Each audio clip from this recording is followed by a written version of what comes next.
Buenas tardes y bienvenidos al curso de Derechos Humanos y Derecho Comunitario. Soy la docente Flaminia Maietti y estoy a cargo de esta asignatura y de sus grupos, dos grupos en esta asignatura para este ciclo de verano 2023-00. Tengo experiencia en la Universidad Continental ya desde el 2013, digamos que son casi, digamos, 10 años este año que estoy colaborando con la Universidad Continental, dictando derechos humanos y derecho comunitario y también en algunos casos derecho internacional público y privado, tanto en la modalidad presencial como en la modalidad virtual y, o sea, a distancia y semipresencial. Respecto un poco a mi background académico, como sabrán seguramente, se habrán ya dado cuenta, no soy peruana. Soy docente extranjera y también soy domiciliada en el extranjero. ¿Qué significa eso? Significa que estoy básicamente en Europa a 6 a 7 horas de diferencia de ustedes, dependiendo de digamos, los meses. Ahora en enero estamos a 6 horas de diferencia, o sea, yo estoy adelante de ustedes de 6 horas. Siempre lo digo porque de esta forma pueden considerar también la diferencia de horario para comunicarse conmigo, ¿no? Es decir, que si ustedes me escriben a su medianoche, es muy difícil que yo voy a contestar en ese momento si es un tema urgente o algo, porque para mí es noche, madrugada, ¿ya? Entonces siempre consideren que hay 6 o 7 horas de diferencia, bueno, este mes 6, creo que este próximo mes 7, con Perú. Respecto a mi background, bueno, colaboro con la Universidad Continental, ya le dije, desde casi 10 años. Soy licenciada en Relaciones Internacionales, magíster también en Teoría de Relaciones Internacionales, magíster en Derecho Internacional de los Derechos Humanos y Derecho Internacional Humanitario por la Universidad La Sapienza de Roma. Magíster también en el uso de idiomas en la comunicación política y en la cooperación internacional. Respecto a mi experiencia laboral, más allá de colaborar con la UC, también he tenido la oportunidad de trabajar con organizaciones internacionales, sobre todo organizaciones del sistema Naciones Unidas. He trabajado como investigadora para la CEPAL. La CEPAL es la Comisión Económica para América Latina y Caribe de las Naciones Unidas, ocupándome de manera específica de los estados de idioma inglés de la zona del Caribe. También he trabajado con ONU Mujeres, que es una agencia del sistema ONU que se ocupa de los derechos de la mujer, en Tailandia, en Bangkok, por un poco más de un año, trabajando como asociada de programa para la eliminación de la violencia contra la mujer, trabajando en temas de géneros, prevención, sanciones. Y también he vivido 8 años y medio en Perú, trabajando con organizaciones de la sociedad civil, trabajando con la Comisión Episcopal de Acción Social, en proyectos relacionados a promoción, protección de derechos humanos y reconciliación, memoria y reconciliación, trabajando en capacitaciones para comunidades indígenas de la zona de Bagua y asistencia legal a comunidades indígenas. Digamos que esto es un poco mi excursus profesional académico. y espero de poder transferir esas experiencias y, digamos, concretizar todo eso en aprendizaje para ustedes en estas 8 semanas. Ahora, antes de empezar, me gustaría dar unos alcances relacionados a temas, digamos, administrativos, de gestión del curso. Como ya algunos de ustedes sabrán, desde hace unos días está en el foro de novedades y consulta la lista, la relación de grupos. Entonces, por favor, para esos estudiantes que todavía no han revisado la relación de grupo y no tienen idea a qué grupo pertenecen, les sugiero de ir a revisarla. Es muy importante que lo hagan. También me he dado cuenta en estos días que hubo estudiantes que se han matriculado en retraso. Entonces he adicionado, digamos, he enviado un archivo adicional de actualización de relación de grupo de manera tal que todos tengan grupo. Ahora, si es que hay algún estudiante que no tiene grupo porque se ha matriculado tarde y después de la, digamos, de mi revisión, por favor me escribe y vamos a Manuel Crispin dice, yo, ok, pero ha revisado la actualización, primero que todo, a qué NRC pertenece y ha revisado la actualización que ha sido colgada en el aula virtual esta mañana, bueno, en su madrugada. Por favor, si puede revisarla y también si me dice a qué NRC pertenece. Ahora, tomo esta oportunidad para comentarle que estamos en digamos, este bloque. Tengo 2 NRC a cargo, se lo voy a decir. Son el 9315 y el 9316. Todos han identificado su NRC. ¿Por qué le digo eso? Porque cualquier comunicación conmigo siempre debe ir con el NRC, ¿no? Con, digamos, la referencia del NRC y por favor también la referencia de la modalidad a la cual pertenece. Entonces, tengo un estudiante que me escribió y me dijo, soy del NRC 9314. No, el NRC 9314 es un RC que se utiliza exclusivamente para la videoclase. No es un RC de reconocimiento para ustedes. O sea, ustedes no pertenecen a este NRC. Es un RC de la UC que la UC utiliza. Sí, Yesenia solicita de formar el grupo de WhatsApp. Si hay algún estudiante que pudiese, digamos, tomar la iniciativa y formar el grupo de WhatsApp, crear el grupo de WhatsApp, sería genial, por favor. Y pasan el enlace por este mismo chat. Después, ¿qué más comentarles? Sí, los productos académicos. Una cosa más, justamente la comunicación, siempre incluir el NRC y le voy a poner en el chat ahora mismo mi correo electrónico, o sea, cómo se comunican conmigo a través de este medio. Este es mi correo.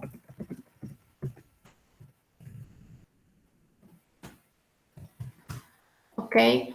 Gracias, Luz. Luz está creando el grupo de WhatsApp. Entonces, este es mi correo, por favor, si se lo pueden anotar, lo pueden tener ahí. Creo que ya, o sea,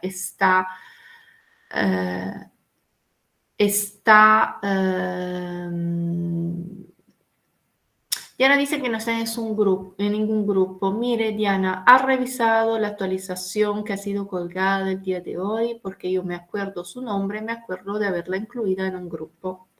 Así que, como he dicho anteriormente, hay un archivo de actualización de relación de grupos. revisen ese archivo para que vean que encuentran el grupo. Después, una vez que hayan hecho esta revisión, si es que no están, me escriben. ¿Ya? Hacemos eso, por favor. Gracias, Lucy. Lucy ya creó el grupo de WhatsApp, así que este grupo sirve si es que haya comunicaciones de último minuto principalmente. No se utilizará WhatsApp para temas relacionados a productos académicos, notas, justificaciones, exámenes, pruebas. Obviamente está de más decir que no se aceptan exámenes a través de WhatsApp y tampoco se aceptan a través de correo electrónico, obviamente. Es política de la universidad que los exámenes sean subidos en la plataforma. Manuel, acabo de decir, la NRC 9314 es un RC propio de la UC, no tiene nada que ver con sus NRC. Sus NRC son 9315 o 9316. 9314 no es un RC de reconocimiento para ustedes. Es solo el NRC de la videoclase. No tiene nada que ver. ¿Ya? Entonces debe ser o 9315 o 9316. Y vayan revisando. Ok. Entonces, comunicación conmigo solo a través de correo corporativo y siempre contesto a los estudiantes. Entonces, a menos que, digamos, no haya casos en los cuales ya me han hecho una pregunta, yo ya le he contestado y me hacen la misma pregunta. En ese caso, generalmente no contesto. Entonces, contesto la pregunta y si es que ve que no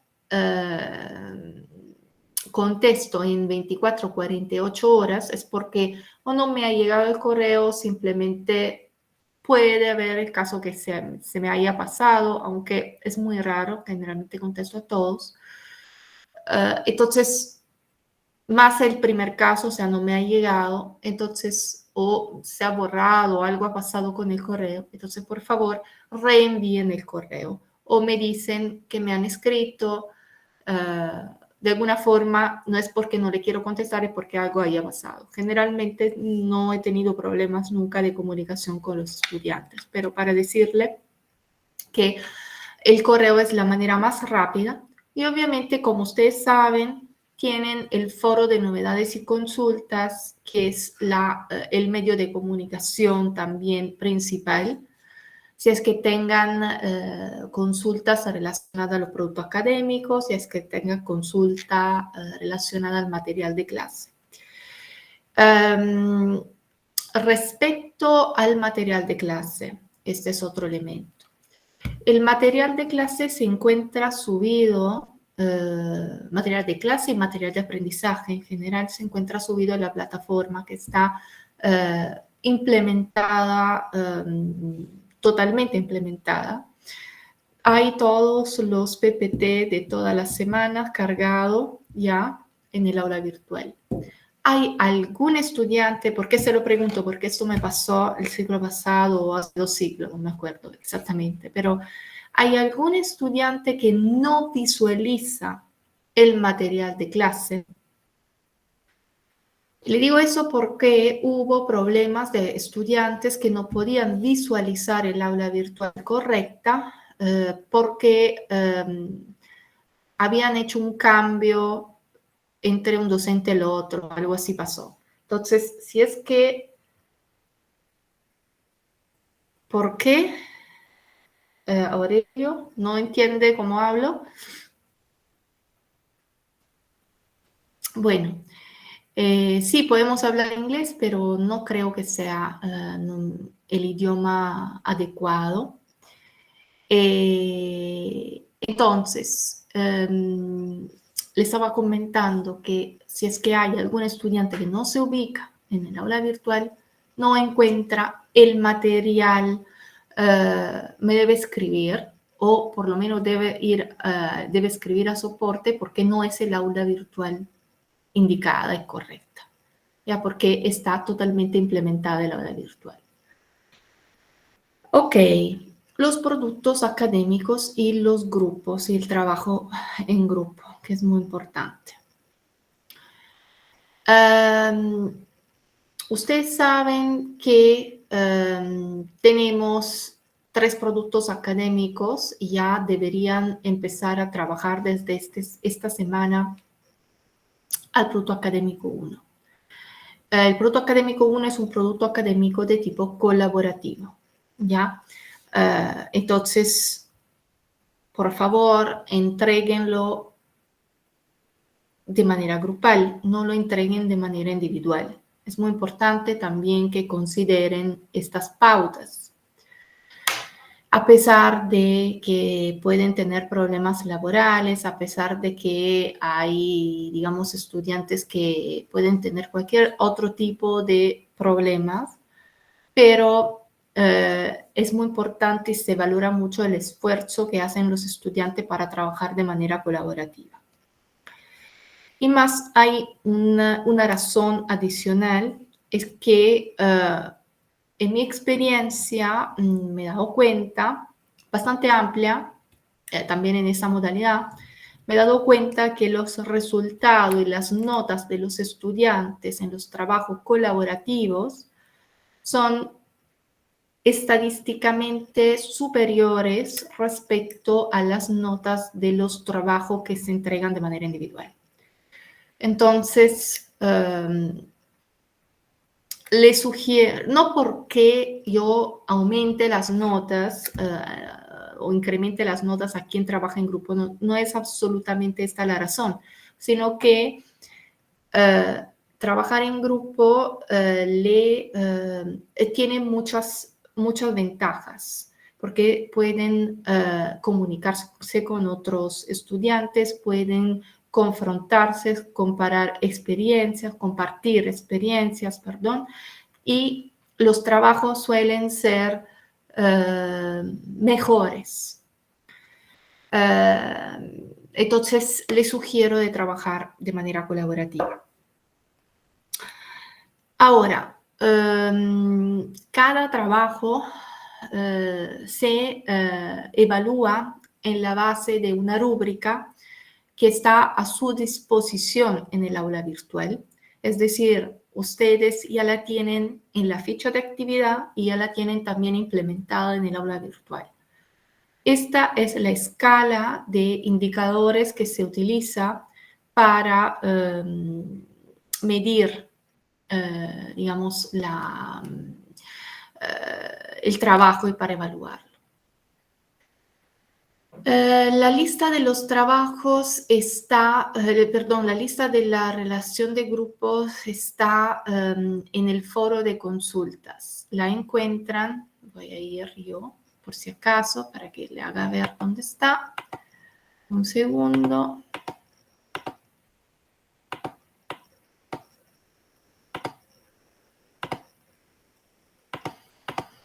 Le comparto pestaña. Ok. Por ejemplo, estoy en el NRC 9315 y en este NRC tenemos acá relación de grupos. Y acá entran y encuentran un archivo relación de grupo. En el NRC 9316 hay una actualización. Hay una actualización. Ahora le hago ver. La actualización está en la misma relación de grupo. Acá ven. Actualización, relación de grupo. Y acá hay un grupo más que se ha formado con los estudiantes que se han inmatriculado tarde. Ok. El material de clase, ya que estoy compartiendo mi pantalla, un segundo. El material de clase se encuentra en todas las unidades ya implementado, porque más allá de las lecturas, más allá de las actividades que deben desarrollar de los foros, hay también los PPT. Por ejemplo, PPT semana 1 ya está subido. PPT semana 2 también ya está subido y así para las demás unidades. ¿Ya? Todo este material, y esto es muy importante que lo entiendan, es que todo este material no está acá porque yo tenía que rellenar esta sección del aula virtual. Este material está acá porque es necesario que ustedes lo revisen, lo lean, lo estudien. Leer y estudiar son dos cosas diferentes. ¿Eh? No se trata solo de leer. Se trata también de interiorizar conceptos y poder utilizar estos conceptos en sus trabajos y más allá en su práctica. Obviamente este es el objetivo. Entonces, esto es para cada unidad. Después tienen los foros. Yo sé que ustedes son estudiantes ya desde varios ciclos, entonces ya conocen digamos, la organización de la aula virtual. Hay los foros y hay el PA que encuentran exactamente acá, el primer producto académico. Vamos a hablar un ratito del producto académico antes de empezar con la sesión del día de hoy. Entonces, primer elemento. He tratado de preparar las fichas de los productos académicos de manera más detallada posible. Es decir, las instrucciones no están ahí porque tenía que presentar un producto académico de 3 páginas y porque quería gastar mi tiempo en rellenar la hoja. No, están ahí porque deben ser revisadas, leídas. Se dice de manera muy detallada cómo deben entregar el producto académico, qué font deben utilizar, qué límite de páginas deben considerar. Todos los criterios están ahí. A ver, abrimos el producto académico 1. Un segundo, se lo voy a compartir.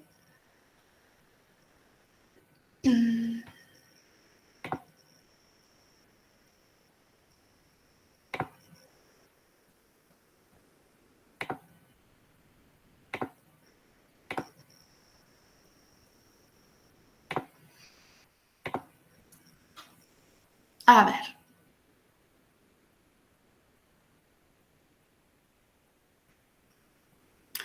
Es un producto colaborativo, ¿ya? Entonces, primero que todo, es colaborativo, hagan las coordinaciones con sus compañeros.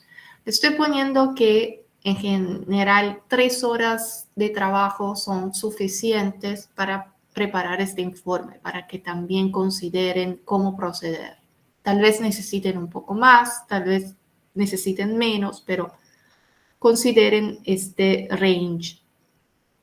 Después, ¿qué deben entregar? Ahí está en negrita el informe, ¿no? O sea, deben presentar un informe, ¿ok?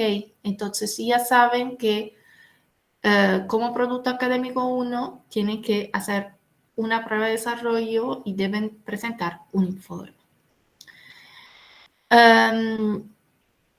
Obviamente el informe debe ser argumentado porque la clave de estas 8 semanas será la palabra argumentación, porque regresará cada semana. Y argumentado en la base de qué? En la base del material que ya tienen disponible en el aula virtual de la unidad 1. Y en la base, obviamente, también de la clase del día de hoy y de la clase que vamos a recuperar el día sábado. Esto se lo voy a decir en un segundo. Acá hay las instrucciones, o sea, cómo deben presentar este producto académico, ¿no? ¿Qué tipo de procesador? Yo le estoy diciendo de utilizar un normal Word con letra tamaño 11, ¿no? Aquí hay todos los detalles. Muy importante. Pienso, y esta es mi opinión personal, que los trabajos no deben ser trabajos largos, sino deben ser trabajos cortos, porque ya desde 2 páginas yo me doy cuenta de cómo han trabajado y de cómo escriben, de cómo argumentan. No necesito leer 10, 15 páginas por cada trabajo. Entonces, soy muy estricta respecto a este límite.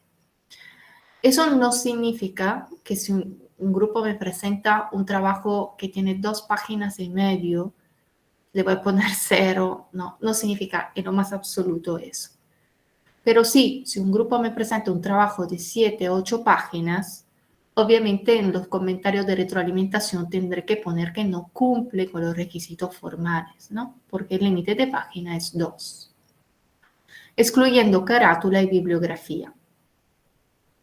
Este es otro elemento que verán, se darán cuenta que es un elemento que yo considero fundamental, que es incluir las citas siempre, en cualquier situación, respecto a cualquier tipo de fuentes, siempre, siempre es obligatorio poner las citas. Y las citas no deben ser, digamos, incluidas, no sé, solo a través de enlaces. Por ejemplo, hay una tendencia de varios estudiantes a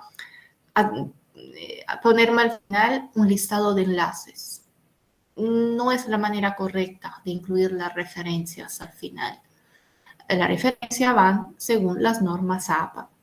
Si es que no tienen idea de qué son las normas APA, investiguen un poco, tal vez me pueden escribir y podemos ver cómo los puedo ayudar en eso. Pero es muy importante, estoy segura que todos la conocen, obviamente, ¿no?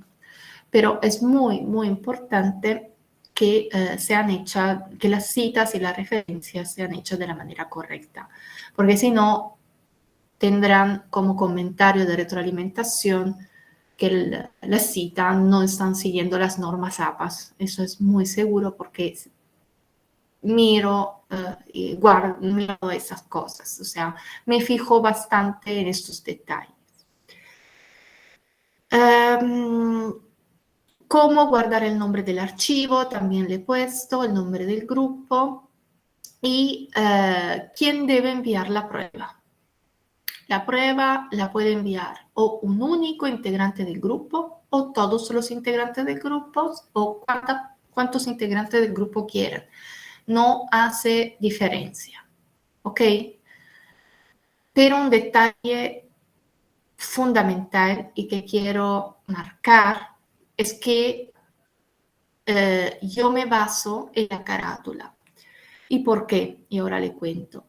Porque lo que me ha pasado es que algunos estudiantes se han cambiado de grupo y esto me pasa bastante.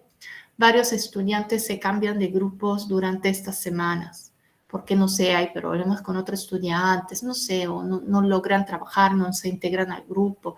Entonces me ha pasado eso. Por ende, ok, la relación de grupo que hace fe es importante, pero lo que yo voy a leer es el listado de nombre que está en la carátula. ¿Qué significa eso? Significa que si por cualquier tipo de razón en este listado no está el nombre de uno de los integrantes del grupo, este integrante del grupo no tendrá nota. ¿Ok? Entonces es responsabilidad de cada uno de ustedes revisar la carátula, revisar que su nombre esté en la carátula del trabajo entregado. Es muy, muy importante, porque a eso no hay vuelta atrás. O sea, si yo no veo el nombre ahí, Si este estudiante después de una semana, 10 días, un mes me escribe, me dice, no, pero yo participé en este trabajo, no puedo hacer nada. ¿Ok? Es bien importante este punto. Otro elemento. Si quieren, pueden autoevaluarse. ¿Qué significa? En el listado de integrantes del grupo pueden, no sé, incluir el porcentaje de participación, por ejemplo. Y esto también, después yo a mi criterio, podré considerar distinciones y diferencias entre las notas. Entonces se puede evaluar. Y es obligatorio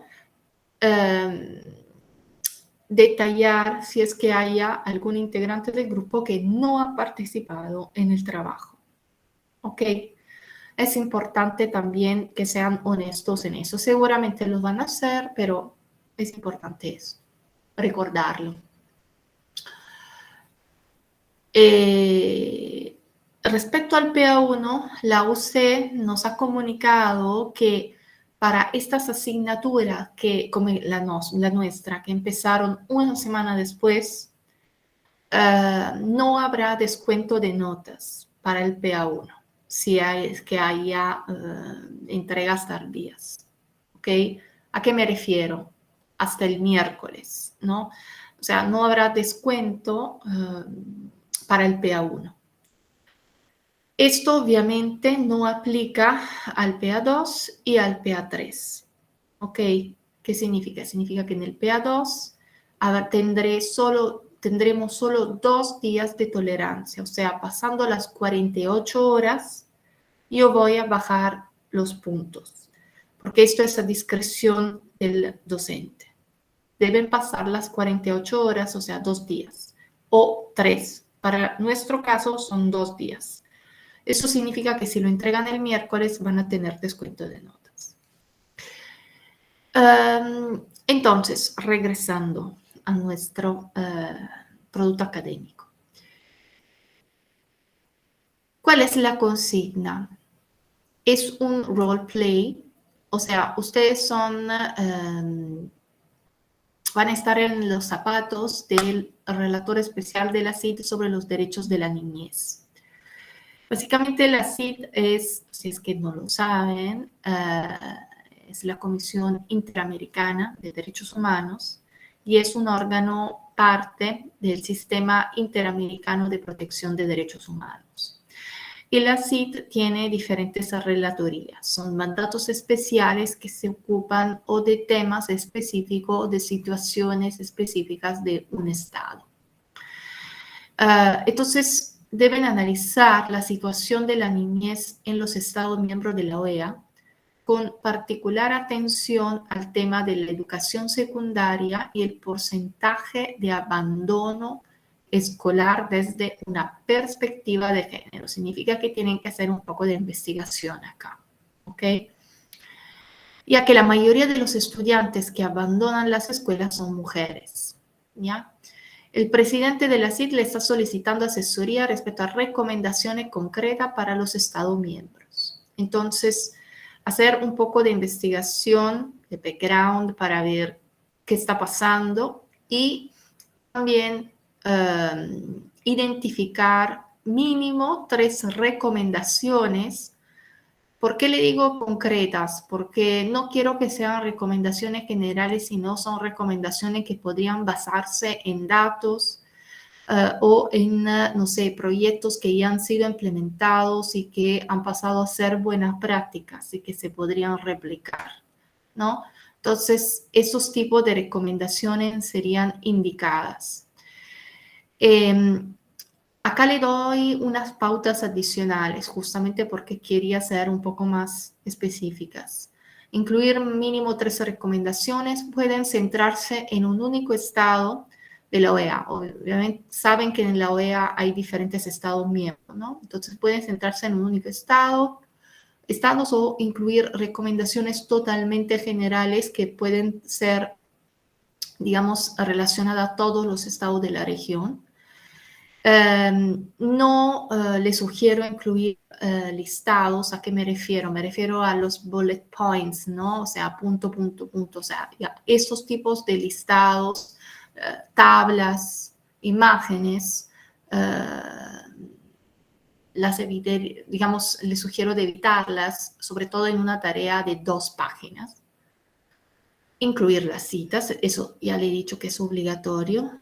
Y una sugerencia personal, yo cómo procedería, revisaría informes previos de los relatores CIT para obtener también una idea de cómo se debe preparar el documento, ¿no?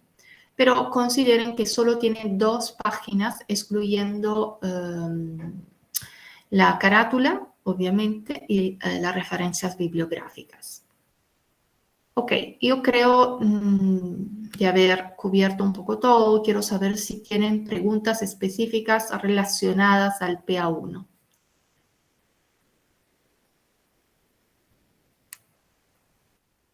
John, a ver, primero John y después Heidi. No sé si lo he pronunciado correctamente. Sí, buenas noches, doctora, ¿me escucha? Sí. Sí, doctora, la consulta es la siguiente. Justamente en el trabajo dice hacer recomendaciones. Sin embargo, sabemos que se va a hacer una especie de informe, ¿no? Entonces, más o menos yo lo entiendo, cuando se hace un ensayo, las recomendaciones van al final generalmente, ¿no? Del informe. Entonces, lo que no me queda duda es, ¿se va a hacer una especie de ensayo? ¿Hay un esquema específico que usted nos pueda facilitar para poder hacer este informe? O solamente directo, describimos 3 recomendaciones y ya, ¿no? Esa es la Sí, duda. pero las No. 3 recomendaciones, gracias Buenas John. noches, Las 3, doctora. Creo un que ya todo segundo, bien claro. ¿puedo contestar a John? Y después vamos tomando las demás. Un segundo, ¿ah? Después te doy la palabra. John, la respuesta es, las recomendaciones son el enfoque, el centro del trabajo. Las recomendaciones deben ser argumentadas. Eso significa que no quiero recomendaciones secas. ¿Se recomienda hacer eso? No. Se recomienda hacer eso porque y en la base de qué lo están recomendando. Hay algunas buenas prácticas que pueden mencionar, ¿no? Entonces, tienen solo 2 páginas. Entonces, pueden mínimamente hacer un poco de contexto, ¿no? Incluir un contexto al comienzo, pero yo les sugiero de no pasarse de las media páginas y después enfocarse en las recomendaciones que deben ser argumentadas. Consideren que solo tiene 2 carillas, o sea, solo tienen 2 páginas para el desarrollo del trabajo. Entonces, un informe significa que tiene que tener un determinado lenguaje. No quiero un ensayo relacionado a la problemática. No quiero eso. Quiero soluciones y recomendaciones.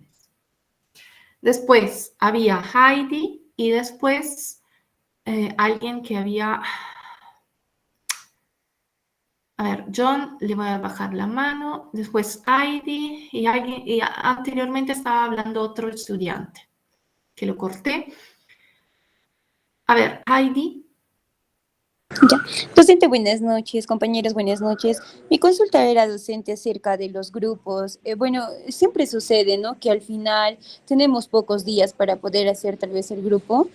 Bueno, para juntarnos. En todo caso, si no podría yo juntarme con todos, al final lo podría hacer tal vez yo sola o cómo se podría en este caso hacer, porque generalmente en la mayoría de los casos siempre me sucede eso, ¿no? Que solo hacemos 2 o 3 personas y al final aparece, al final del trabajo, ya cuando está a punto de entregarse, aparecen 1 o 2. No, eso Entonces, ya es, miren, gracias Heidi, pero eso ya es criterio de ustedes. ¿En qué sentido? Que el trabajo es grupal. Yo le dije que pueden evaluarse, ¿no? Autoevaluarse y poner en la carátula un porcentaje de participación de cada uno. Y después es mi discreción de docente personal ver cómo considerar estos porcentajes. Entonces, esta podría ser una opción justamente para sobrepasar, digamos, esta problemática que usted indicó. Preferiría, no es que preferiría, el trabajo es colaborativo, entonces le sugiero de hacerlo de manera colaborativa con los otros integrantes de su grupo. Luz. Sí, docente, compañero, buenas noches. Eh, el informe, doctor, ahorita estaba volviendo a leer el producto académico en lo que es la consigna. Básicamente nosotros vamos a hablar acerca de la situación de la niñez en los Estados miembros de la OEA, ¿verdad? Pero dentro de ellos nosotros podemos, como usted mencionó, creo, elegir un estado o incluir todos. Y en la medida que vayamos viendo cómo es la situación, relatando cómo es la situación, obviamente anexando o citando APA, en esa medida también dentro de ese contexto vamos a colocar recomendaciones y a su vez fundamentar el porqué de esas recomendaciones, ¿cierto? Sí, pero le tengo que hacer una precisión respecto a lo que está diciendo. No quiero que ustedes me hagan un informe respecto a la situación de todos los estados. O sea, no se deben enfocar en el contexto. Como le dije anteriormente, el contexto puede ser ni media página. Ok, lo más importante es ir a las recomendaciones. No incluyan tanta información, porque si ustedes me incluyen recomendaciones, se supone que ya han revisado el contexto y ya lo conocen, y yo no necesito leerlo. ¿Entienden? Entonces, el enfoque es en las recomendaciones.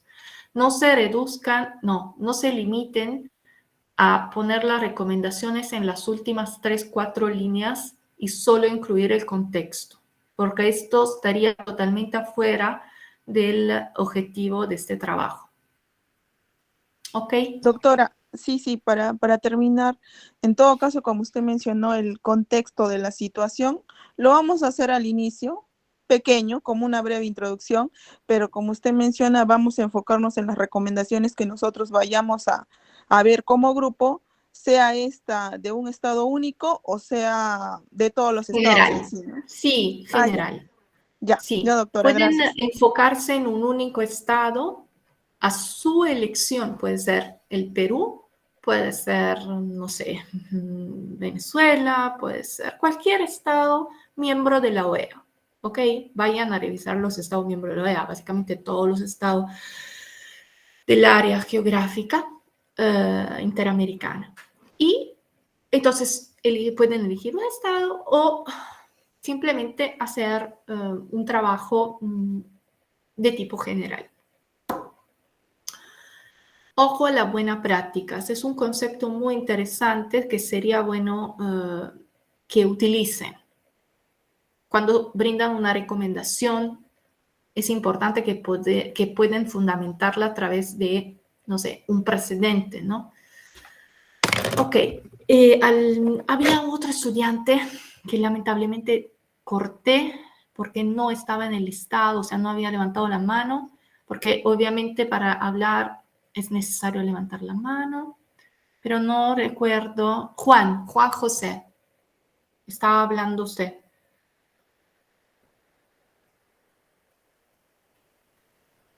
No, ok, bueno.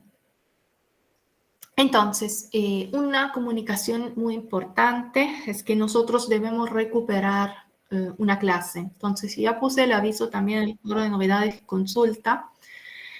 Y vamos a recuperar la clase el día 14, sábado 14, o sea, este sábado, a la hora, un segundo, 8, 9:39. A partir de las 8, el sábado 14 de enero, va a haber la recuperación de la clase que hemos perdido la semana pasada. Se le brindará, o sea, se le programará directamente el enlace en su calendar. ¿Ok? Entonces lo van a tener. Wilson, por favor.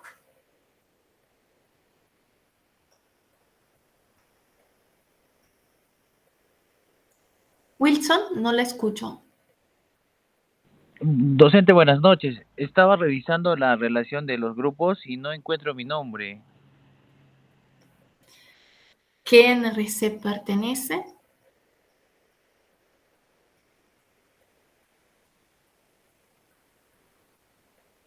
¿A qué NRC pertenece? Al 0025. No, 0025 el nombre del curso, Ah, en todas las modalidades. 9315. Ok, 9315.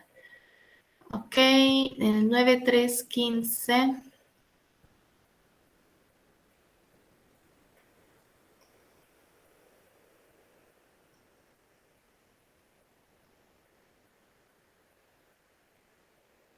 Un segundo, ¿eh? Si tienen otra pregunta, pueden hacerme otras preguntas respecto a, no sé, al producto, mientras que veo eso. Porque en el 9315 no vi nadie que estaba fuera de la relación de grupo, a menos que no se haya matriculado, no sé, hace una hora, hace 5 horas. A ver.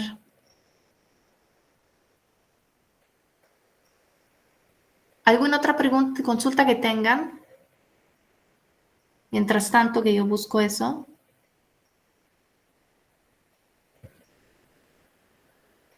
Nada. Ok. Sí.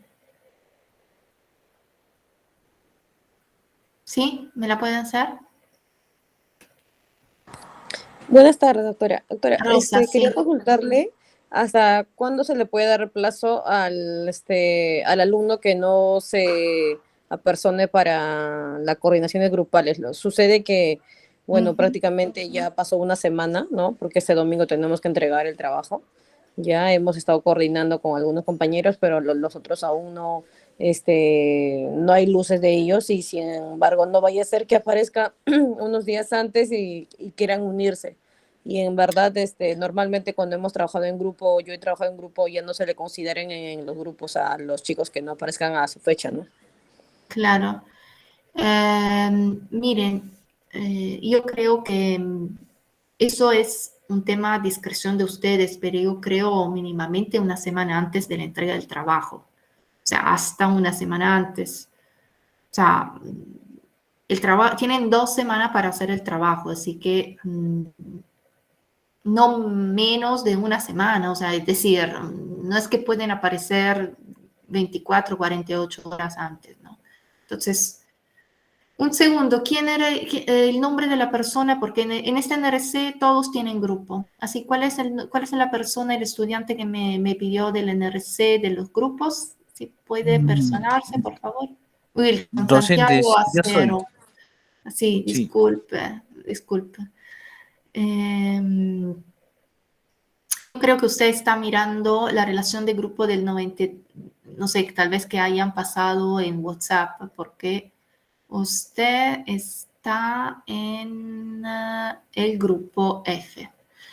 Entonces, por favor, revisen bien la información, ¿ya? Está en el grupo F de este NRC. Ok, todos tienen RC en perdón, todos tienen grupos en este NRC. ¿Ok?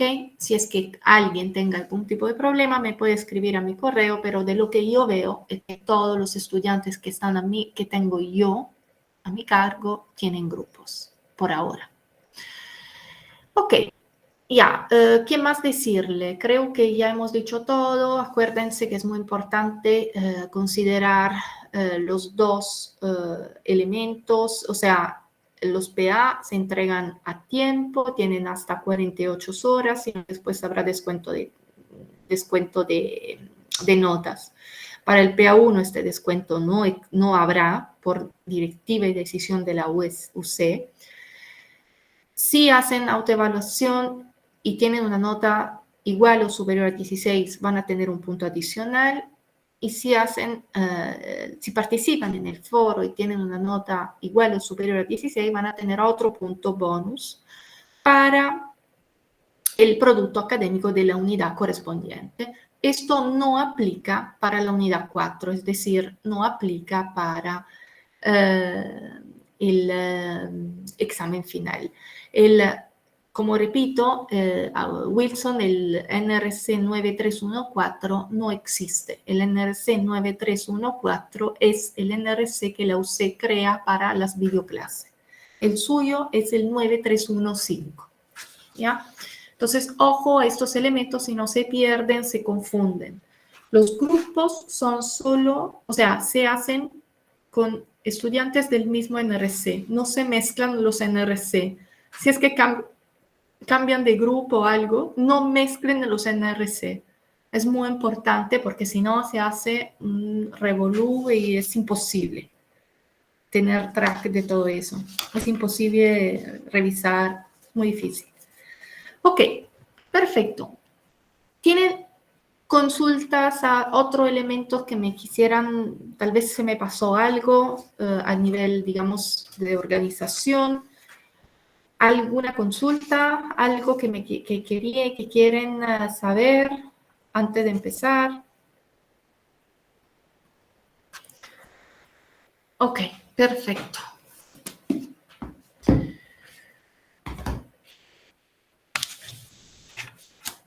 Empezamos con la clase de introducción.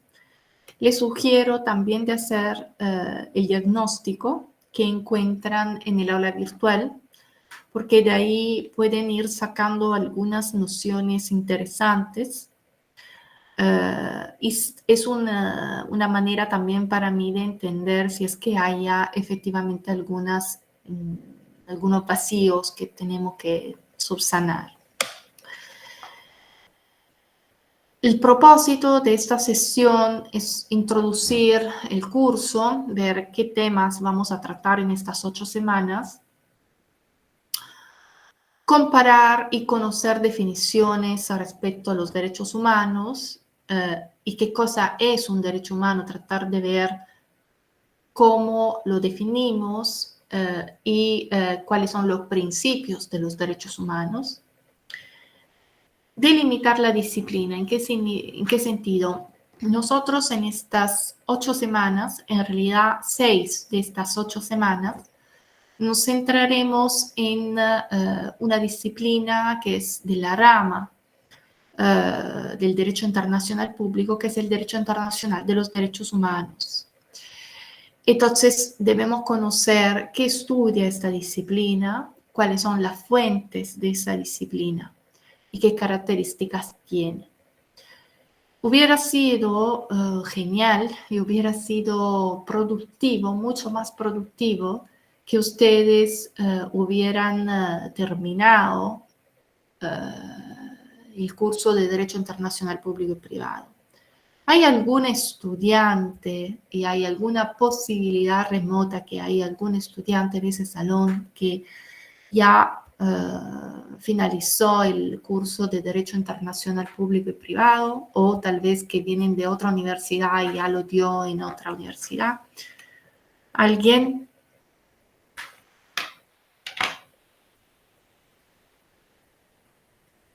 Nadie, ¿no? Porque la malla curricular lo tienen después. ¿Qué vemos? ¿Qué vamos a ver en estas 8 semanas? Las primeras 6 semanas cubren el derecho internacional de los derechos humanos. Las últimas 2 semanas van a ser relacionadas a otra disciplina, que es el derecho comunitario y en lo específico el derecho comunitario andino. La primera unidad, entonces las primeras 2 semanas, se van a enfocar en los fundamentos terminológicos y doctrinarios de los derechos humanos. Entonces, vamos a ver algunos elementos definitorios, vamos a ver algunos fundamentos del derecho internacional público. ¿Por qué? Porque el derecho internacional de los derechos humanos, que es la disciplina que vamos a estudiar, es una rama del derecho internacional público. ¿Ya?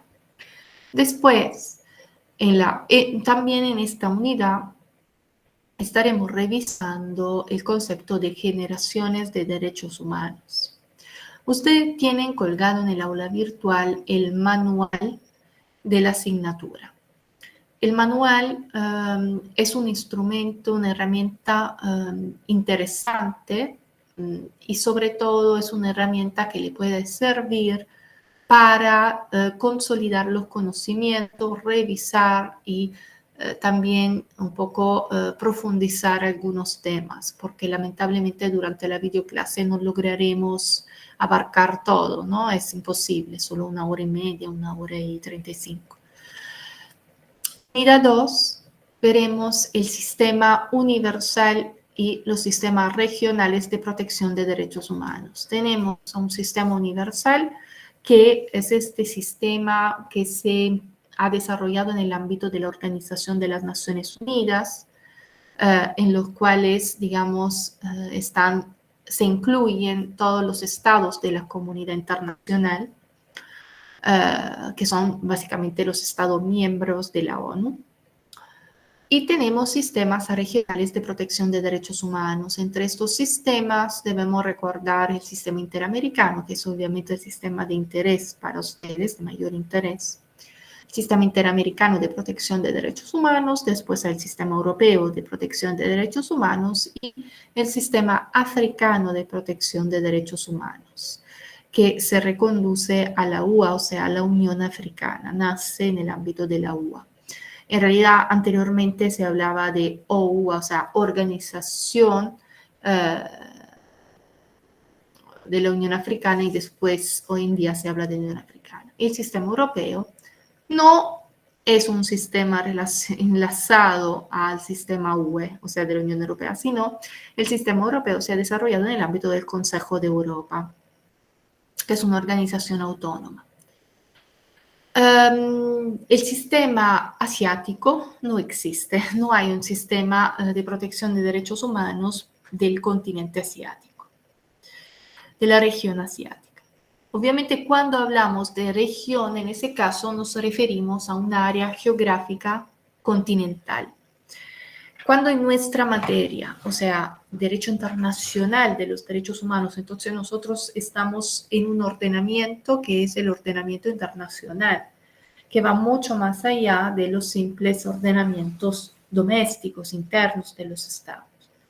Entonces, cuando hablamos de nivel internacional y nivel regional, nos estamos refiriendo en el ámbito del derecho internacional público al sistema universal. Entonces, todo el orden mundial, todo el orden internacional, todo el sistema internacional de todos los estados.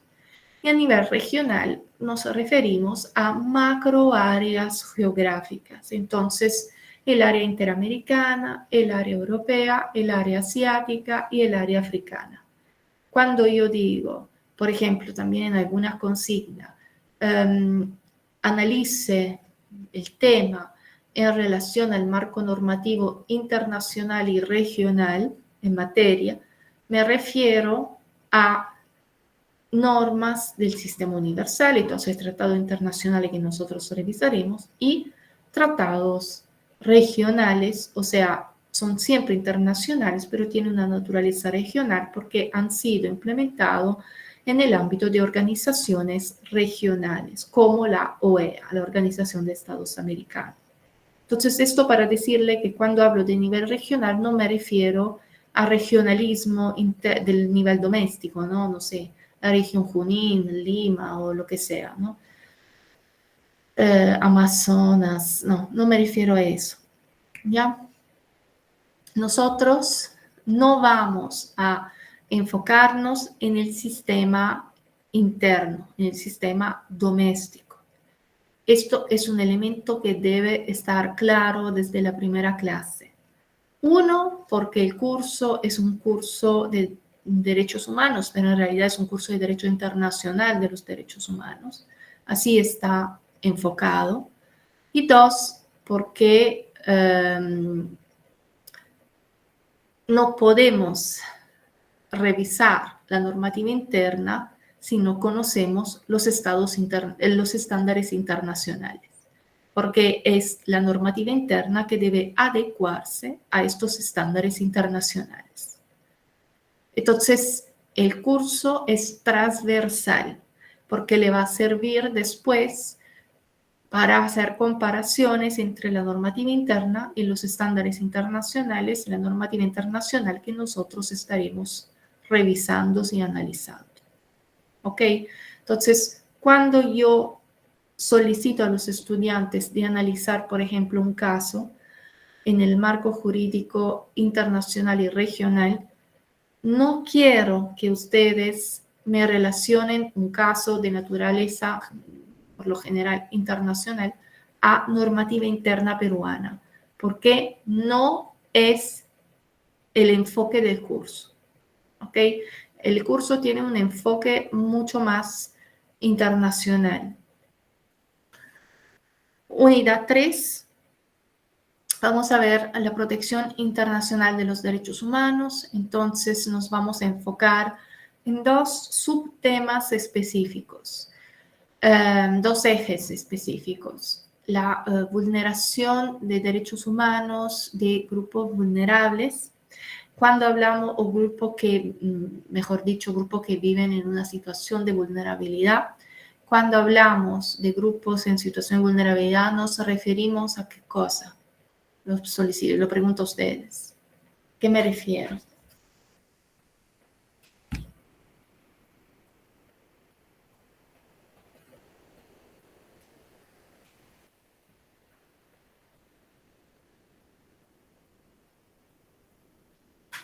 ¿A qué me refiero con grupos vulnerables? Grupos que viven en una situación de vulnerabilidad. También es muy importante, está de más decir que la participación en clases es fundamental, ¿no? Porque se supone que las clases sean interactivas, se interactúe en clase. ¿Quién estaba diciendo? Ricardo. Ricardo. Doctora, buenas noches, ¿me escucha? Sí. Doctora, buenas noches. Disculpa, yo tengo entendido por población vulnerable a lo que vienen a ser los niños, adultos mayores y personas con discapacidad.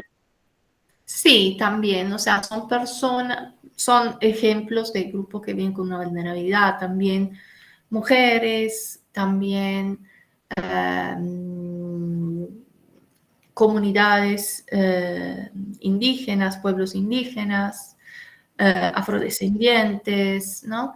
O sea, son personas que tienen una exposición mayor al ser víctimas de vulneraciones de derechos humanos justamente por sus condiciones. Shirley Greta. Buenas noches, docente. Buenas noches. Como dijo usted, bueno, dependiendo también de cada situación, ¿no? Por ejemplo, acá en Perú, creo que un grupo vulnerable somos las mujeres, los niños.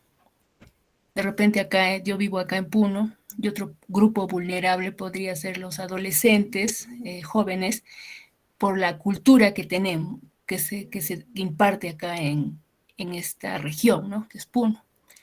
Entonces yo creo que los grupos vulnerables también depende de en qué situación regional o mundial te encuentres, ¿no? No sé si sea correcto. Sí y no. ¿En qué sentido? Es que es buena su observación. Yo pero la vería en ese sentido, o sea, la vería o sea, de esta manera. Grupos vulnerables existen a nivel global y después hay distinciones en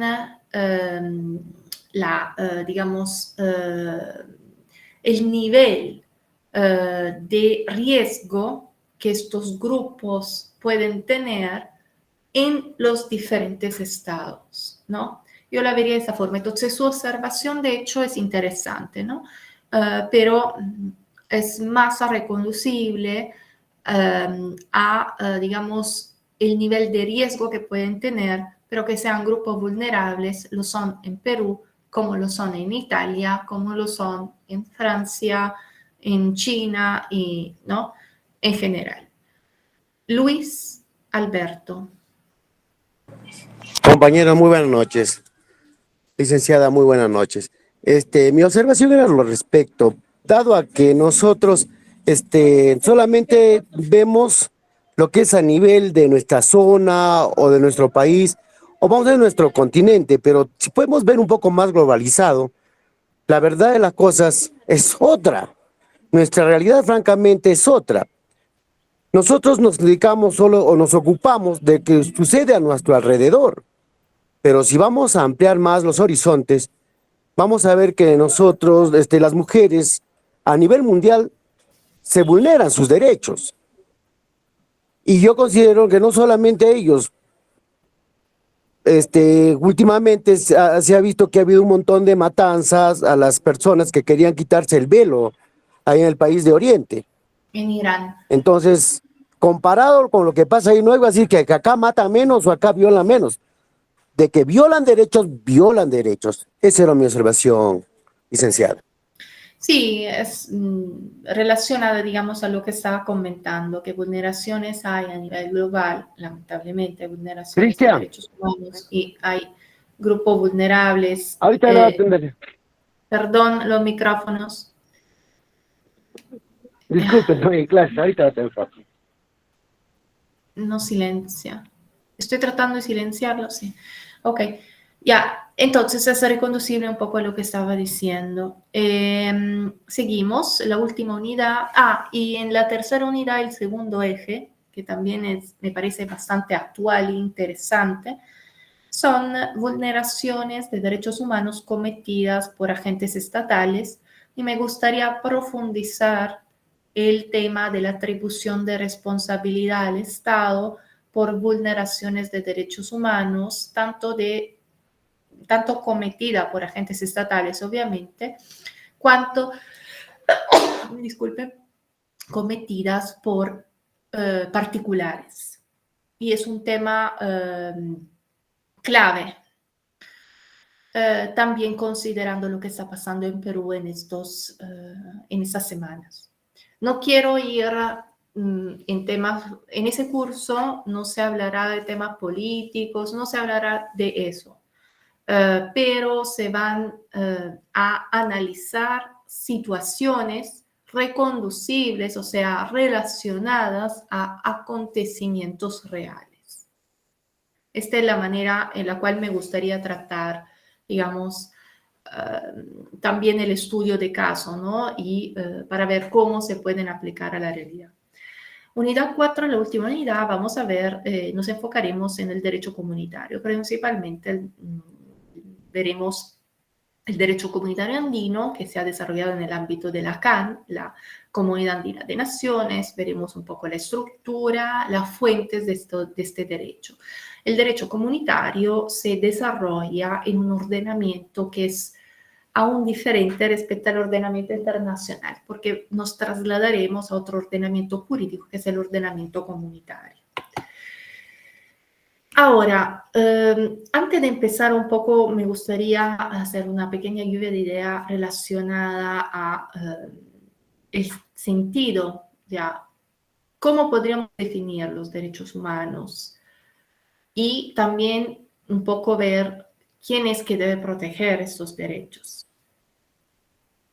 ¿Tienen alguna idea muy general? No tienen que googlear una definición, ¿no? Digamos, un poco cuál es su idea al respecto. La pregunta ¿qué es un derecho humano? No es simple de contestar. Hay un video que me parece que le compartí, no sé si le compartí a ustedes, pero en el aula virtual creo que sí, en el cual se pregunta a personas que están en la calle qué es un derecho humano y nadie sabe contestar, porque justamente no es algo inmediato, es difícil definirlos. Pero en el curso de la historia, la doctrina ha tratado de definirlos. Sí, Shirley. Docente. Bueno, ya me enfocaría en la pregunta, ¿qué es un derecho humano? Yo ¿cómo sería? Lo pondría en partes, ¿no? ¿Qué es humanos? Yo opino o creo que humanos somos todos. Desde el momento en que ya hemos nacido, ya somos, todos tenemos, ya somos humanos. 2, ¿qué es un derecho? Derecho es algo que tenemos algo a favor nuestro, o sea, algo que es intrínseco a nosotros. Entonces, ¿qué es un derecho humano? Algo que como somos seres humanos, tenemos derechos intrínsecos por ser ya seres humanos. Y eso no es solamente, eso es a nivel global, eso sí lo entiendo. Tenemos derecho a la vida, derecho a la salud, o sea, y eso es a nivel mundial, no sé si es igual. Así yo entiendo el derecho humano, no sé si puede ser Sí, un... ya dijo algo interesante. Utilizó la palabra, el término inherentes, me parece, ¿no? O sea, es algo que nosotros tenemos simplemente por el hecho que somos seres humanos. Glenny me dice derecho a la vida, la identidad, derecho a su dignidad, pero esta respuesta hubiera sido una respuesta a la pregunta ¿cuáles son los derechos humanos? ¿No? Yo estoy preguntando qué son. ¿Quién levantó la mano? Ya no lo veo. No. Luis. Gracias, profesora. Gracias, compañeros, por su tiempo. Para mí el derecho, francamente, empieza en el deber de cada persona. Y también se viola el derecho cuando uno viola el derecho a los demás. Así es, visita. Gracias. Ya. Ok. ¿Quién debe, el segundo elemento? Bueno, Margot dice los derechos humanos son normas que protegen los derechos y la dignidad humana. Ok. ¿Quién debe protegerlos? Este es el otro elemento. Ahora yo le voy a dar algunas definiciones, de hecho, pero ¿quién es que debe proteger estos derechos? Glenny dice el Estado Shirley. ¿Sabe qué creo? O sea, aparte que cada uno vive en un estado, o sea, puede ser estado de Perú, México, Argentina, o Alemania, Inglaterra, pero yo creo que, como hablamos hace un rato que es inherente, cada uno debe protegerse, o sea, protegernos unos a otros, porque a veces el mismo estado es el que debe protegernos, ¿sí? Pero como es tan grande el estado, se vulneran muchos derechos. No sé, esa es una idea que se me ha ocurrido. O sea, uno a otro protegernos. Ya. O sea, uno a otro, ¿qué? ¿Un estado a otro? No me queda claro, no me queda muy claro. O sea, personas con Persona a personas. persona, o sea, sí.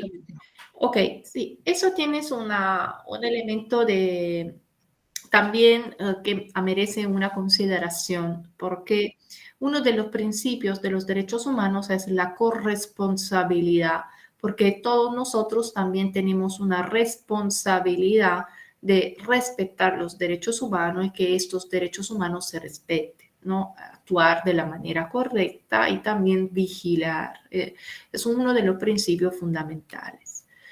Ahora leo un poco las definiciones que me ponen. Milagros también me dice, son derechos que poseemos por la sola condición. Sí, bueno, esas son las definiciones clásicas de la doctrina. Son inherentes al ser humano. Tenemos estos derechos solo por ser parte, ¿no?, del género humano. Y Glenny dice, el Estado a través de sus instancias siempre primando la Constitución. Ok, el Estado... es lo que el encargado de garantizar los derechos humanos. Glenny, solo una pequeña precisión respecto a lo que usted dice. Sí, primando la Constitución, pero nosotros debemos considerar que más allá de las fuentes del derecho interno, también existen fuentes del derecho internacional, entre los cuales los tratados a los cuales los estados se comprometen y que son normas obligatorias para los estados. Es decir, los tratados generan obligaciones específicas. ¿Qué hacemos con estas obligaciones? ¿Qué hace el Estado frente a estas obligaciones? El Estado debe adaptar su normativa interna, o sea, está en la obligación obligación de adaptar sus normas internas respecto a cuanto establecido por esos tratados, si es que el Estado justamente los haya firmado y ratificado. Entonces, ojo a esos elementos. Sí, la Constitución está bien, pero tenemos siempre que considerar y hacer referencia a un marco normativo que va más allá de eso. Después habría que hacer, podríamos estar hablando 2 horas respecto a la relación entre derecho interno y derecho internacional. Hay una parte del manual autoformativo en la cual yo he tratado de resumir las principales posturas doctrinarias relacionadas a ese tema. Jorge dice, las autoridades nacionales y organismos internacionales se han especializado en cuidado de estos derechos. Sí, pero no solo los especializados, el Estado en general también debe hacerlo. Y las autoridades y los organismos internacionales especializados, más que hacer respetar y protegerlos, deben monitorear a que los Estados lo respeten, ¿no? Esto es. Seguimos. Un par de definiciones, algunas ustedes ya me la han, digamos, puesta acá en chat. Le quiero reportar una definición tautológica. Saben qué es una tautología, ¿no? Es una definición que está construida en sí misma. Los derechos del hombre son lo que corresponde al hombre por el hecho de ser hombre. Es una definición circular, ¿no? O sea, se regresa siempre al concepto de hombre. Acá habría que hacer otra consideración, pero ahora seguimos. Definición formal. Los derechos del hombre son aquellos que pertenecen y deben pertenecer a todos los hombres y de los que ningún hombre puede ser privado, ¿no? Obviamente nosotros nacemos con estos derechos y nadie puede quitarnos estos derechos. Una definición teleológica en los derechos del hombre son aquellos que son imprescindibles para el perfeccionamiento de la persona humana, para el progreso social o para el desarrollo de la civilización. Una definición teleológica es una definición que explica algo en función de su fin y efectivamente esta definición nos da algunos objetivos que debemos alcanzar, ¿no? Perfeccionamiento de la persona humana, progreso social, desarrollo de la civilización. De manera muy general y también de manera muy rápida, esas 3 definiciones en realidad no nos brindan una idea de qué son efectivamente los derechos humanos, o sea, no nos indican el contenido de los derechos humanos, no son tan detalladas, son definiciones, digamos, doctrinarias tradicionales y también, yo diría, bastante generales, o sea, no van a detalle. Entonces, le propongo la definición del ACNUD. ¿Qué es el ACNUD? El ACNUD es una agencia del sistema ONU y es el Alto Comisionado de las Naciones Unidas para los Derechos Humanos. Por favor, consideren que esta organización la vamos a nombrar muchas otras veces durante estas semanas. Entonces, tomen conocimiento de qué hace el ACNUD. Le voy a pasar un segundo. ACNUD. Uy. Ya. La página web para que vayan revisando un poco lo que hace y para que se familiaricen también con la página web, ¿ya? Recientemente han cambiado la página y me he dado cuenta que había algunas cosas, algunos enlaces desactualizados, pero creo que ya lo están sistemando. ¿Cómo define el ACNUD de los derechos humanos? O sea, da una definición también general, pero que incluye algunos elementos interesantes. Los derechos humanos son derechos inherentes a todos los seres humanos, sin distinción alguna de nacionalidad, lugar de residencia, sexo, origen nacional o étnico, color, religión, lengua, cualquier otra condición. Todos tenemos los mismos derechos humanos sin discriminación alguna. Estos derechos son interrelacionados, interdependientes, indivisibles. Ahora, un elemento Esta definición difiere de las definiciones que hemos visto anteriormente, ¿ok? Porque es mucho más detallada, pero hay un elemento interesante. ¿Alguien digamos, lo puede detectar? ¿Lo detecta?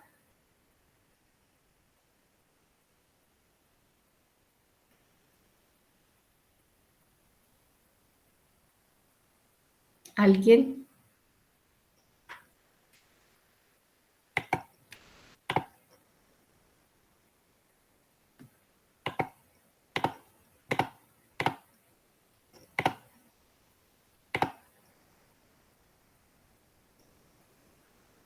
¿Nadie?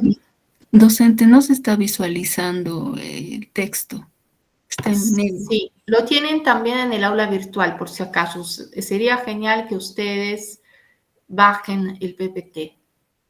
De manera, y le digo aún más, sería genial que ustedes impriman el PPT cuando vienen a clase, para tal vez tomar nota.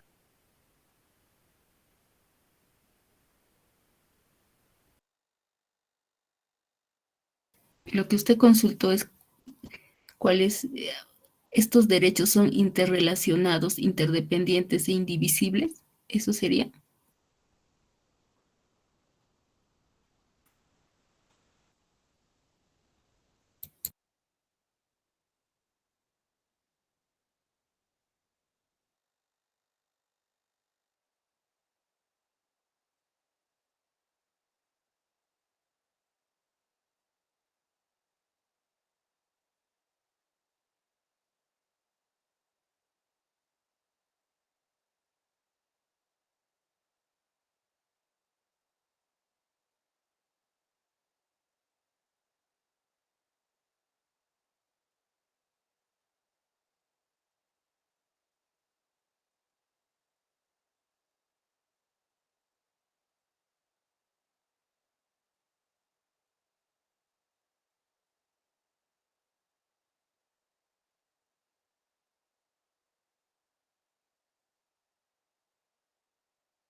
Disculpen, ¿la docente se fue?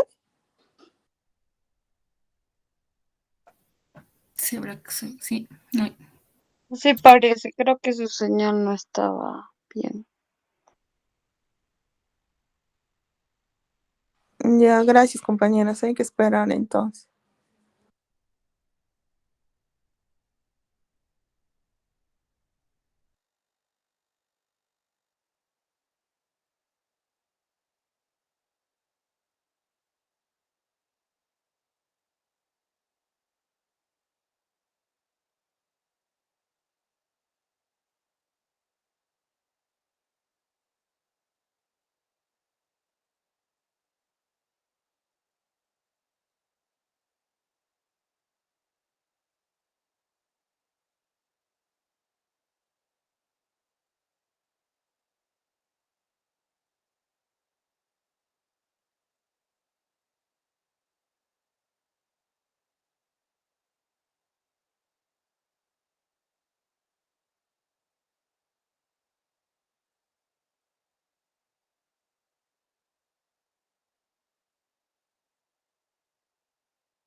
Ya, señores, se me ha desconectado. Voy a quitar la cámara. A ver, ¿me escuchan? Doctora. Sí, el elemento que quería que me mencionaran era más bien que en esta definición se habla de derechos humanos, derechos inherentes a todos los seres humanos, mientras que en las tres definiciones que yo acabo de presentar se habla de derechos del hombre, lo cual es una gran diferencia. A partir de la Declaración Universal de Derechos, de los Derechos Humanos, los principales doctrinarios y juristas que hicieron incidencia para, digamos, codificar los derechos humanos, consideraron necesarios ya no utilizar la terminología derechos del hombre, sino una terminología mucho más inclusiva, que es derechos del ser humano o simplemente derechos humanos. ¿Ya? Más allá de este elemento terminológico, esta definición se basa en un principio específico que podrían fácilmente detectar. ¿Cuál es este principio? Me refiero a la definición de la ACNUD.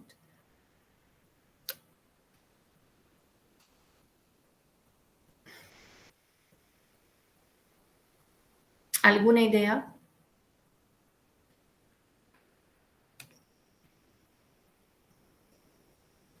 Señores.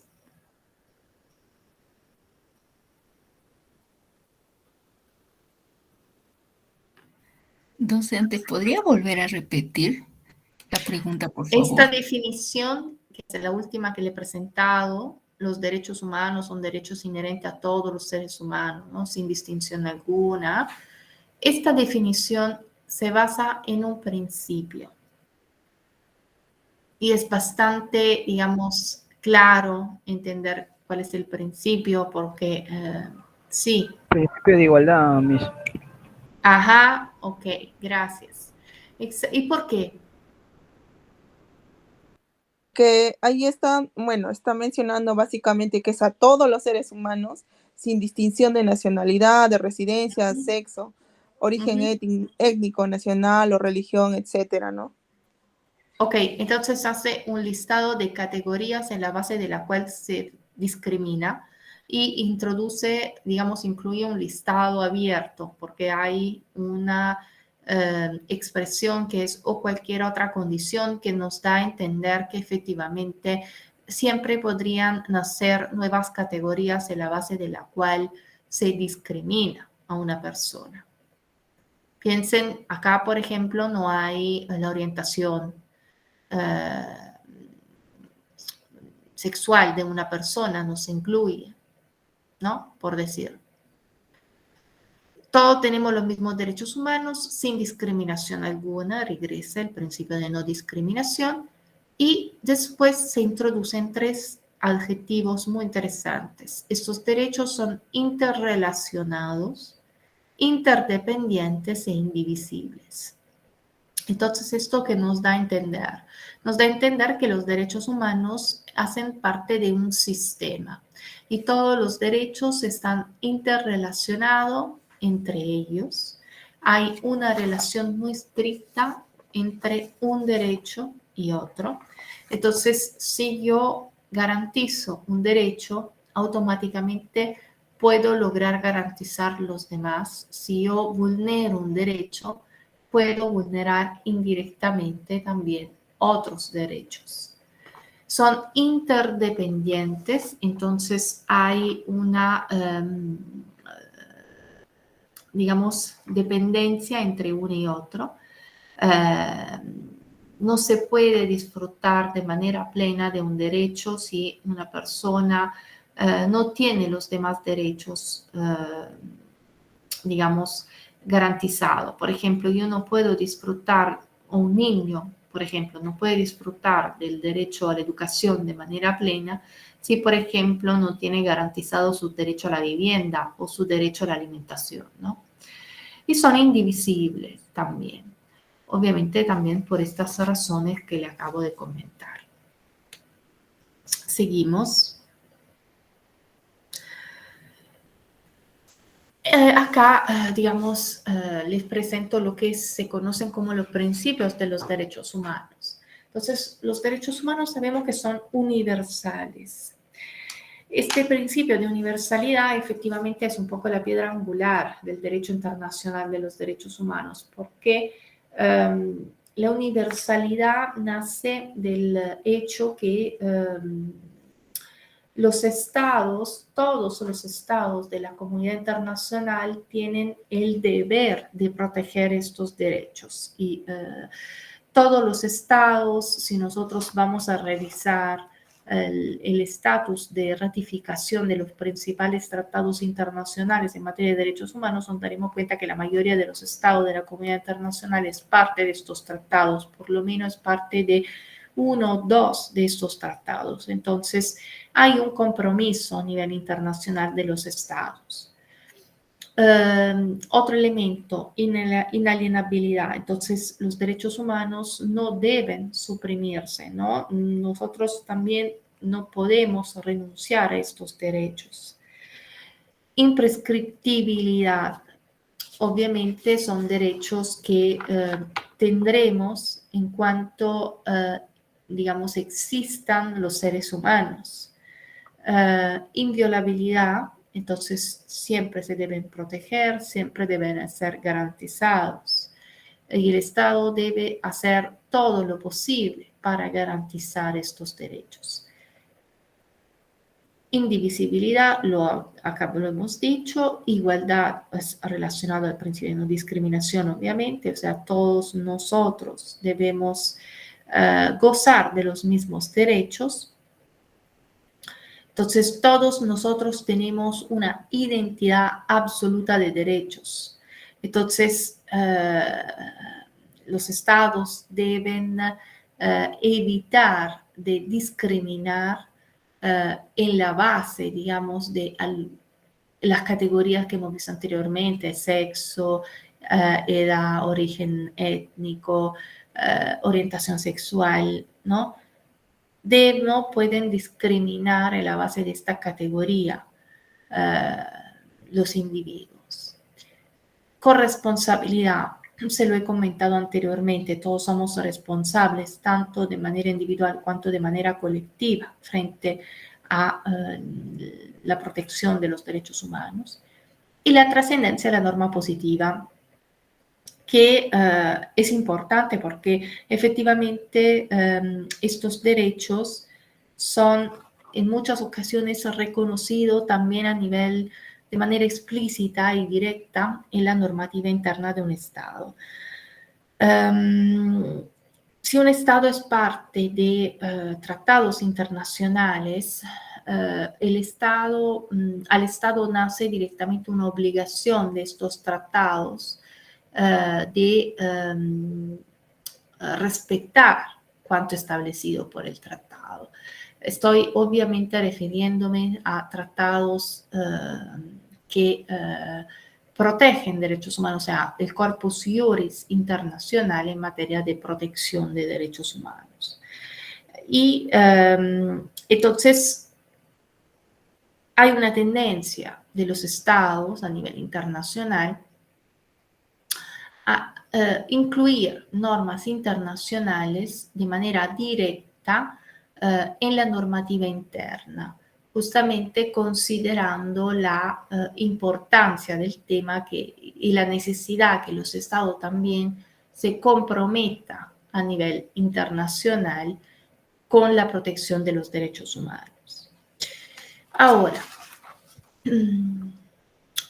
¿qué estudia el derecho internacional de los derechos humanos? Ya acabamos de decir, bueno, al comienzo de la clase he dicho que es una rama del derecho internacional público. El derecho internacional público estudia las relaciones entre estados principalmente. Y el derecho internacional de los derechos humanos estudia digamos, protección de los derechos humanos y establece también obligaciones específicas que los estados tienen de actuar o también de no actuar, porque se configuraría un deber de hacer, pero también un deber de no hacer en alguna circunstancia,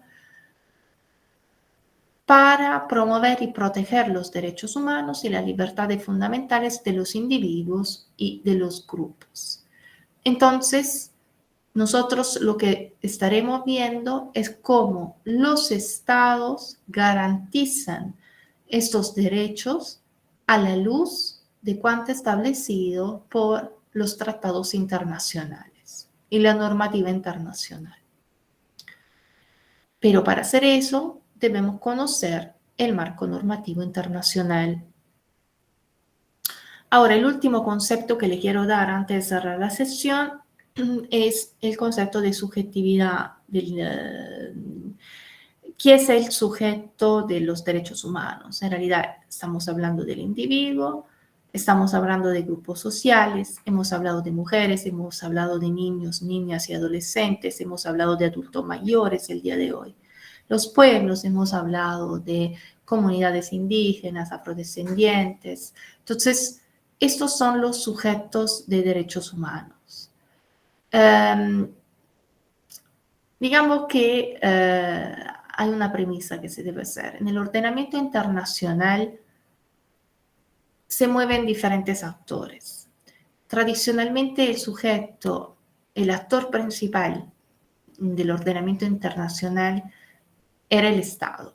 El Estado es el principal actor, el principal sujeto del ordenamiento internacional. Después de la Segunda Guerra Mundial, la situación ha cambiado. La situación ha cambiado porque lamentablemente durante la Segunda Guerra Mundial y los crímenes que habían sido cometidos en ese acontecimiento histórico, se destrozó el concepto de dignidad del ser humano. Entonces fue necesario retomar y dar relevancia al tema de la dignidad del individuo, entonces directamente dar también relevancia al individuo en sí. El individuo regresa a ser parte del orden internacional y adquiere una verdadera, digamos, subjetividad a nivel internacional. Se vuelve, después de la Segunda Guerra Mundial, sujeto de derecho internacional. Y también, digamos, un sujeto de derecho en el ordenamiento internacional que tenga, digamos, una componente activa y una componente pasiva. ¿Qué significa que el individuo es sujeto activo de derechos y qué significa que es sujeto pasivo de derecho? ¿Alguien? Es el último punto que vamos a tratar porque después tengo que cerrar sesión. O si no, lo dejo con este punto. Sí. Rocío, es que tenemos que cerrar también, Rocío, solo una persona, Rocío. Docente, buenas noches. Yo intuyo, creo que el hecho de que sea un derecho activo porque ejerce el derecho, ¿no? Lo va a ejercer.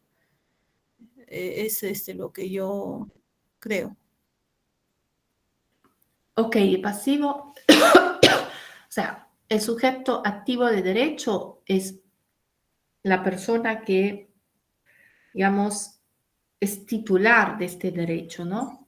Y entonces reclama ese derecho, puede reclamar ese derecho y que este derecho, sí, y que este derecho le sea garantizado. ¿Y ser sujeto pasivo qué significa?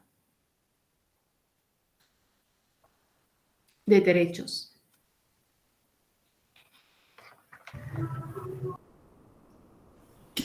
Y otro lo va a ejercer. Sí. ¿Sí? Lenny, no lo escuché. Ya decía, doctora, que otro lo va a ejercer por nosotros.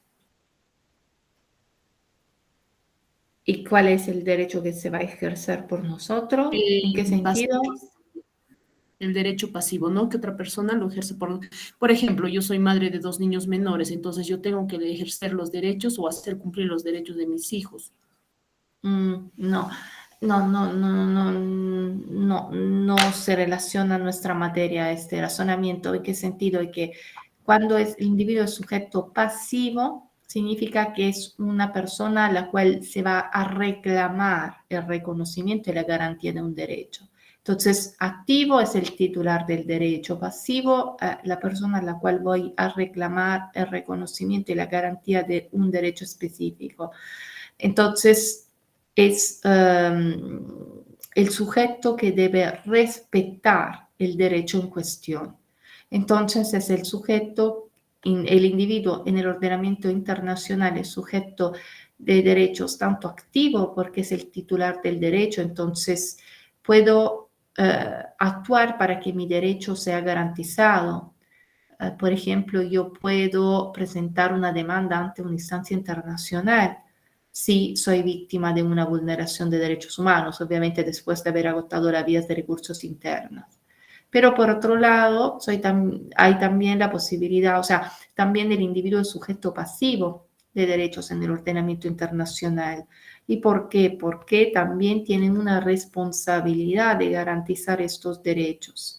Entonces, un ejemplo podría ser el hecho que el individuo que no, digamos, que ha vulnerado estos derechos, entonces yo estoy reclamando que esta persona, digamos,